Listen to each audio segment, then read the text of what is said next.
What's going on, guys? Today I want to talk about the absolute failure that is the U.S. Army's SIG M17 and the SIG P320 in general. Turns out the first confirmed kill of the M17 M18 pistol is on its own service member, so that's pretty embarrassing. Let's break down what happened and we'll get into it. For those of you that don't know, a tragic incident occurred at Warren Air Force Base in Wyoming, I believe is where it's at, that prompted the U.S. Air Force Global Strike Command to suspend the use of all SIG Sauer M18 pistols. This decision follows the death of a security forces desk sergeant reportedly killed by an unintentional discharge while the weapon remained secured inside a Safariland holster. According to a widely shared memo dated July 22nd, 2025, confirmed by multiple media agencies, that the general issued a force-wide directive to cease all use of the M18 sidearm pending the outcome of the investigation. So what happened?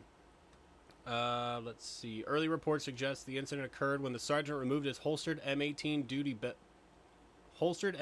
from his duty belt using the Safariland QLS fork system. While the pistol remained holstered and untouched, it allegedly discharged on the table, striking the airman in the chest, fatally wounding him.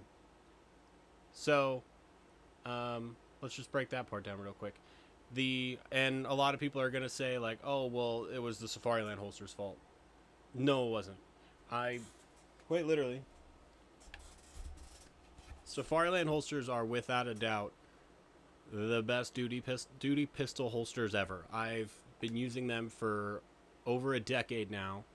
These things are bulletproof. They're unbeatable. I've managed to break a couple, but it took like an insane amount of abuse to get them to break.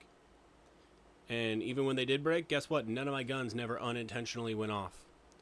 So to blame the Safariland is a farce for people who want to blame it.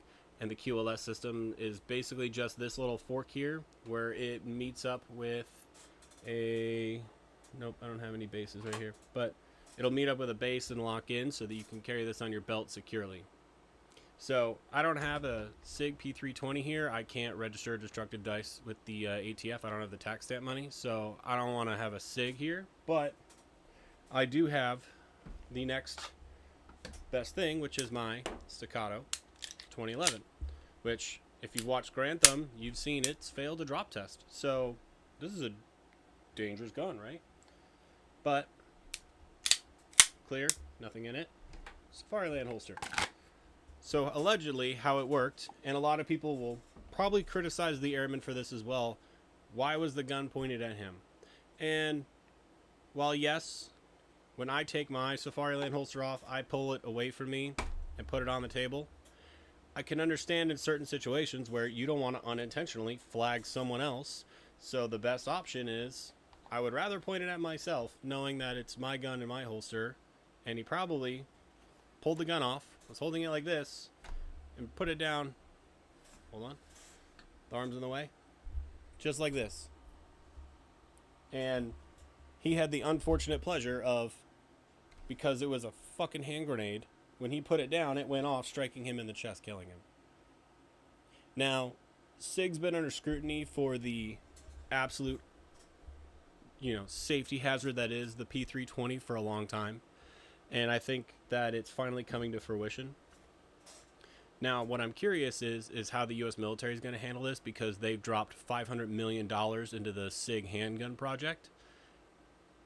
I really hope that I wish I could be in charge of military procurement, because I would have thrown these out a long time ago. They shouldn't have even won. I'm not a Glock person. I personally hate Glocks, but I would rather the U.S. Army and the U.S. service in general carry Glocks over the SIG, because we know without a shadow of a doubt Glocks are ultimately reliable. They're very rugged. They're very accurate. But since the military is stuck in this archaic mindset of, oh, it needs to have an external safety on it, so we can't use a Glock because there's no external safety on it. And Glock, when they did the competition, refused to put an external safety on their guns, stating their guns are safe. They don't have to question that.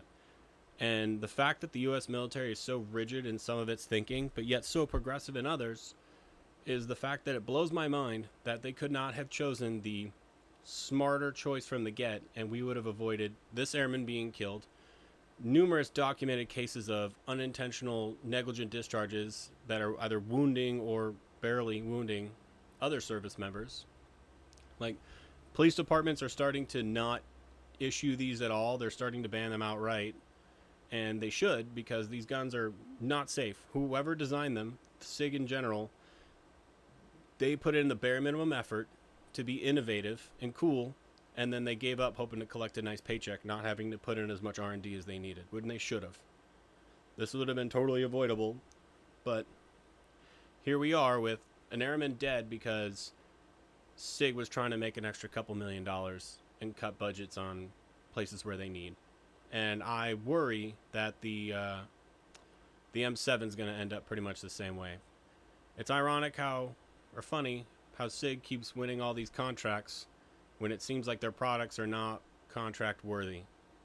So I'm curious what you guys think. What do you think about the SIG handgun? And when they eventually come up on the surplus market, because all these are going to get shit canned, are you going to buy one just to see what happens? Let me know in the comments down below. Thanks for sticking around. I'll see you guys in the next one.